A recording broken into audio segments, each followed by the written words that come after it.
네, 주말농부TV입니다. 김장 쪽파 텃밭에 나왔는데요. 자, 제가 전에도 몇 번 보여드리긴 했습니다만은 저 같은 경우는 지금 쪽파 심은 지 이제 3주차 돼가고 있고요. 제가 지난주에도 이렇게 이제 쪽파 심은 거 그리고 뭐 비닐 멀칭 한 거하고 안 한 거하고 비교도 해드리고 했는데 또 와서 이렇게 보니까 또 많이 차이가 납니다. 이 확실히 비닐 멀칭을 하고 심는 거하고 안 한 거하고 좀 다른 것 같고 아마도 지금 쪽파를 지금 심는 분들도 계실 거예요. 지금 심어도 괜찮아요. 쪽파는 심고 나서 보통 한 50일, 50일 정도 후에도 이제 수확을 가능한데, 물론 이제 11월로 들어가면 이제 날이 추워지기 때문에 조금씩 크는 속도는 늦어지기 때문에 혹시나 지금 심는다고 하시더라도 꼭 이렇게 비닐 멀칭, 그것도 검은색, 네, 검은색 비닐 멀칭을 하고 심는 걸 권장드리고요. 이유는 몇 가지가 이유가 있겠습니다만은 첫 번째는 이렇게 얘네가 이제 낮에 이렇게 요즘은 그래도 가을 햇빛이 낮에는 따뜻해서 좋은데 아마 지금 예보 보니까 다음 주 후반부터는 이제 한 자릿수 기온으로 떨어진다고 해요. 굉장히 이제 추워지는 거죠.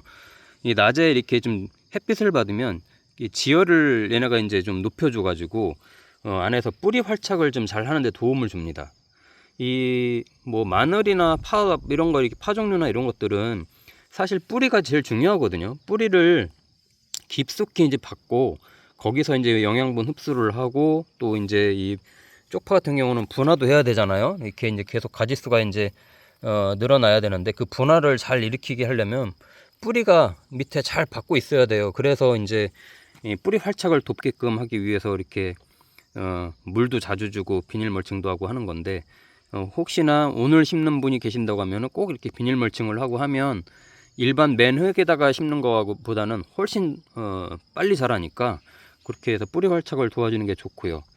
그리고 이 진짜 쪽파는 물을 정말 좋아합니다. 예, 물을 자주 주는 게 좋거든요. 요즘 비가 안 옵니다. 여기도 충남인데 비가 너무 안 와서 저도 주말농부다 보니까 이렇게 오면은 주말에만 이렇게 물을 이렇게 주고 갈 수밖에 없는데 그래도 비닐 멀칭을 하고 가면 수분 증발에 좀 이렇게 예방하는 데 도움이 되기 때문에 훨씬 얘네가 좀 버티는 데 도움이 돼요. 그래서 물을 많이 주고 있고 근데 이제 제가 좀 이렇게 보면서 다른 거하고 좀 비교를 좀 해봤는데 아무래도 이렇게 집에서 이렇게 물을 주다 보면은 이 수돗물을 주거든요. 상수는 물이에요.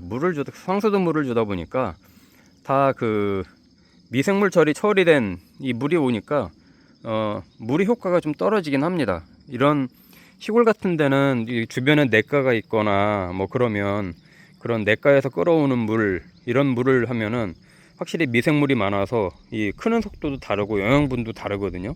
그래서 다른 이 예산 쪽파에 굉장히 유명한데 쪽파 이렇게 심는데 이렇게 물 스프링클러로 이렇게 뿌리는데 보면 주변에 냇가나 이런 데서 모터로 끌어다가 물을 줘요. 굉장히 잘 자랍니다.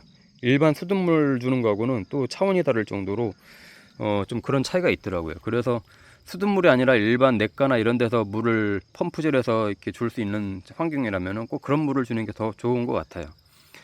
지금 이제 웃거름을 이제 줄 시기인데 저 같은 경우에 3주 차기 때문에 지난주에 이제 한번 줬어요. 그래서 오늘은 안 줄 건데 저는 이제 조금 웃거름을 조절을 해야 될 것 같아요. 지금 너무 잘 자라서 조금 저는 웃거름을 조절을 해야 될 시기인 것 같고 다른 분들은 웃거름으로 그냥 복합비료 한번 주시면 됩니다. 한 번 내지 두 번.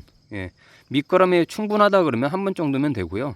밑거름이 좀 부실하다 그러면 한 두 번 정도 이렇게 좀 위에 복합비료를 뿌려주시면 이 구멍 사이로 다 들어가거든요. 예, 구멍 사이로 들어가고 안 들어간 것들은 물을 이렇게 주면서 각 구멍으로 다 들어가게 밀어 넣으면 아주 잘 들어가니까 이 비료를 뿌려주고 나서 물을 주는 게 좋습니다. 그냥 비료만 뿌려놓고 그냥 가면요 흡수가 잘 안 돼요. 이 비가 안 오고 그러면 이게 알갱이가 그냥 그대로 이런 구멍 안에 그냥 남아가지고 예, 흡수가 안 되고 그대로 있는 경우가 많거든요. 그러면 이 지금 한참 이 뿌리가 빨아먹고 자라야 될 시기에 공급이 안 되는 현상이 생기기 때문에 꼭 웃거름을 주고 나서는 물을 꼭 주는 게 제일 좋습니다. 그리고 저도 이제 보시면 중간중간 이런데 이렇게 보면 빈 곳이 있거든요. 이런 데는 뭐 처음부터 씨앗이 별로인 걸 심어서 안 나온 것도 있고요. 어떤 것들은 고자리파리 피해를 입어서 좀 이렇게 시든 거, 그러니까 하얗게 말라 죽는 거, 시드는 거 이런 게 있거든요. 얘네하고 싱싱하게 자라는 거와 달리 그런 애들을 이제 뽑아내고, 저런데 또 제가 또 토양 살충제도 뿌려주곤 했는데, 이 고자리파리 피해를 잘 예방을 해야 됩니다.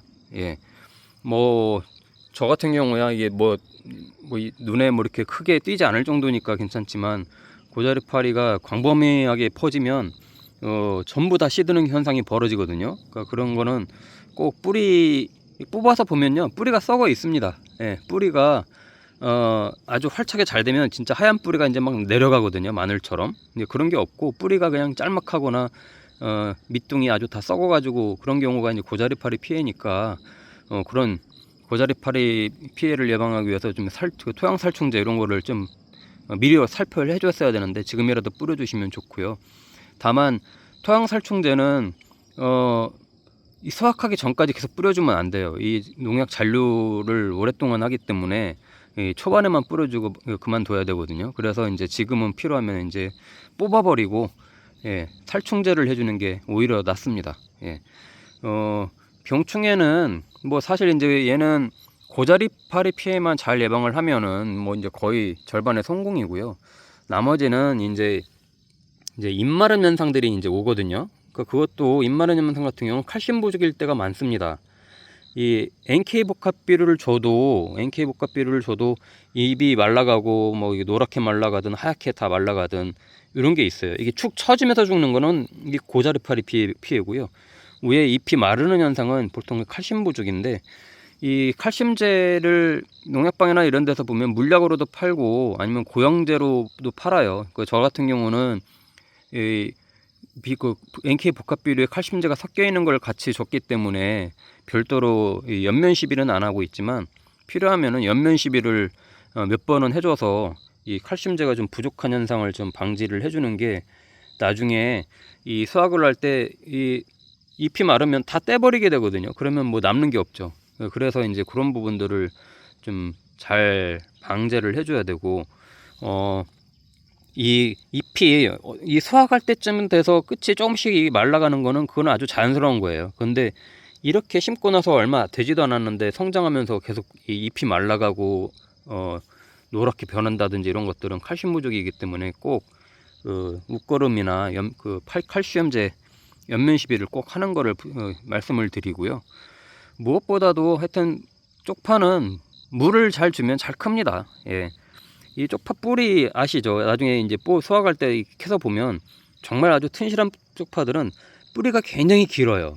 예. 그러니까 그만큼 이 뿌리도 얘네도 깊게 내려봤고, 이 분화가 이제 보통 한 개당 보통 한 12개 정도씩 분화를 하게 되는데, 그러면 그래야 이 수확량도 많아지는 거죠. 이렇게 이제 지금은 이제 분화가 돼서 한참 올라올 시기고, 조금 더 이제 기온이 이제 한 자릿수로 내려가게 되면 이제 얘네가 이제 대가 더 굵어지는 현상으로 이제 가는데, 지금 그래서 빨리 이제 키워놔야 이제 대도 굵어지고, 지금은 가녀려 이렇게 아주 얇은 이 쪽파들이 이제 굵은, 대도 그렇고 잎도 그렇고 굵은 쪽파로 이제 커야 나중에 김장을 하든 뭐 쪽파김치를 하든 충분한 양이 나오기 때문에 이제 그렇게 이제 신경을 써야 되는 거죠.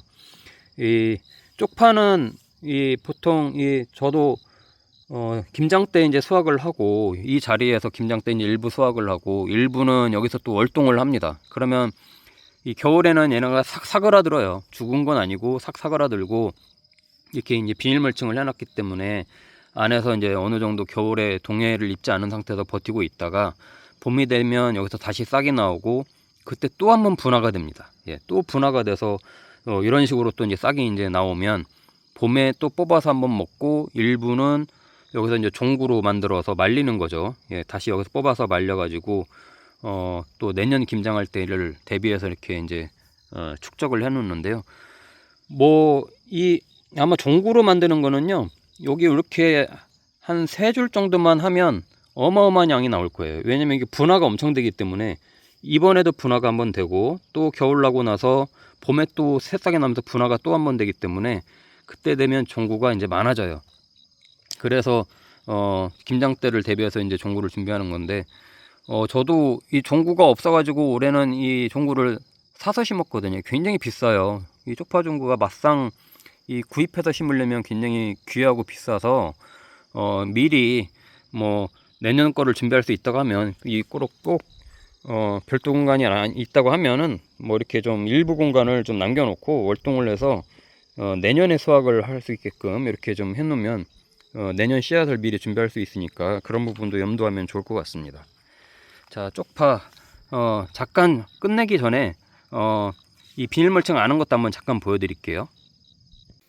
자, 이거는 똑같이 파종한 김장 쪽파인데 방금 전에 이제 비닐 멀칭하고 심은 거하고 비교해 보면 아직도 작죠. 이 분화도 아직 덜 되고, 이 분화가 빨리 이루어져야 되는데 좀 심은 거에 그냥 그대로 하나만 나오는 애들도 있고요. 인제서 뭐 한 2개, 3개 정도 나오는 애들 있고 그런데 이 분화가 굉장히 늦고 좀 그런 것들도 있어요. 이게 하나씩 심어서 그런 것도 있지만 이게 워낙 건조하다 보니까 멀칭을 하면 수분이 증발이 좀 덜 되거든요. 이 애들도 너무 아직도 작아서 이 물을 계속 줄 수 있는 환경에만 괜찮은데 물을 못 주다 보면 이 낮에는 정말 흙이 바싹 마르거든요. 그래서 비닐 멀칭을 하고 심는 게 좋으니까 그런 부분들을 이렇게 제가 좀 비교하면서 보여드리고 있는데 참고하셔서 쪽파 심을 때 관리하시면 좋을 것 같아요.